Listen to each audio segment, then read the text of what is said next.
What's up guys, welcome back to the Superhero Initiative, a channel all about the wonders of pop culture from movies, shows, games, and more. A few weeks ago, Avatar: The Way of Water releasing 13 years after the original Avatar movie. I just watched it, so let's see if this movie really was worth the wait.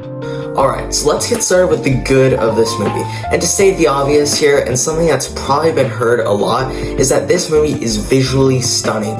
Everything looks so real, and you can tell clearly that they put a massive amount of effort into this, as every small detail is put to perfection. They really are able to immerse you into this world of Pandora, and you actually feel like you are in the movie. And if you can, this is definitely a movie you need to see in theaters. Another thing that James Cameron does amazingly is making big blockbuster movies, and this one is no different. This movie takes you on a roller coaster of emotions, from happy to tense to sad, etc. Every moment, there's something going on that you just can't miss. Now, as we know, Pandora is a very large place, and even after this movie, there are still thousands of places that we have yet to explore for the future. But James Cameron does give us some more world building in this film. About an hour in, we find Jake Sully and his family having to leave their forest life, venturing to a reef tribe, or a water tribe you could say. A big role of this film is showing them having to adapt to this new lifestyle, as the title hints at it, allowing us to further understand the world of Pandora, showing us there is so much more than meets the eye, even through the eyes of our villain, Colonel Corchus and his army. Through them becoming avatars themselves, we see them figuring out the world and exploring the different pieces to Pandora. Now, something that I didn't enjoy too much from the first film is that it stuck very much to story beat that we've heard or seen multiple times in the past. Luckily, this sequel gives us fresh ideas that actually makes me enjoy it much more than the first. And this time around, rather than having an entire origin that we have to go through, we can get right into the story and right into the action. Then lastly, one of my favorite things about the movie is the characters, of course. James Cameron gives each main character their own moment, and we see so much growth from every single one, especially Jake Sully's children.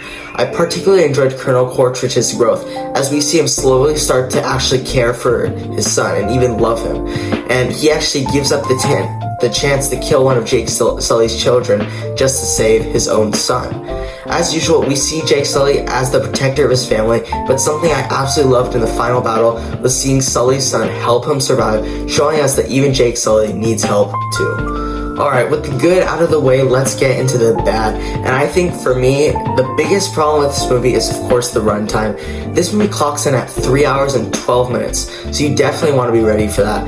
I do think that there was many scenes, especially throughout the middle portion of the film, that seemed to drag on much too long. Specifically scenes of Kiri swimming through the ocean, and scenes of Loak being tricked into going to the reef. The final battle also seemed to drag on a bit, but I'm much more okay with it, as it was still an outstanding way to close out the film. And another problem with this film it seems to face is character balancing. So we see a lot more screen time for Sully's kids, but I feel like that Jake Sully and his wife Neotri should have gotten much more screen time, especially considering they're meant to be the main protagonists of this entire franchise. Luckily though, other than these two things, honestly there isn't too much bad about this film, and I think that's great. Alright, so let's talk about the future of the Avatar franchise. And from these two movies alone, I'm massively excited for the future of the Avatar franchise, and I'm very confident in James Cameron to make them great. Cameron has already confirmed release dates for Avatar 3, 4, and 5, with Avatar 3, The Sea Bear, coming out December 20th, 2024, Avatar 4, The Tolkien Rider, coming out December 18th, 2026, and Avatar 5, The Quest for Iwa, I think, coming out December 22nd, 2028. James Cameron also said that at some point, Jake Sully and his family will travel to Earth, so I'm excited to see where it all goes. Alright, thank you all so much for watching. If you enjoyed this video, be sure to subscribe, as we make videos like this all the time, and it helps out our channel a lot. I'm super excited to see where 2023 takes the channel, so we'll see you guys in the next video.